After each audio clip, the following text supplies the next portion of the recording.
Ito lamang mga kakwento ay muling naging usapin online ang pahayag ni Caloocan Representative Edgar Eris matapos niyang ipahayag ang matindi pa ring panghihinayang sa hindi pagkapanalo ni dating Senador Mar Rojas sa 2016 presidential elections. Ayon kay Eris, malaking oportunidad umano ang nasayang dahil si Rojas sana ang magpapatuloy ng mga reforma at pulisya ni dating Pangulong Noynoy Aquino, kabilang na ang fiscal discipline at ang daang matuwid.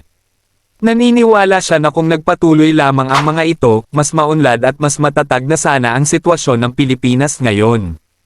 Inamin din niya na ang tanging kahinaan ni Rojas ay mas naging manager ito kaysa politiko, ngunit buo pa rin ang kanyang paniniwalang ito ang leader na dapat nagdala sa bansa sa mas magandang direksyon.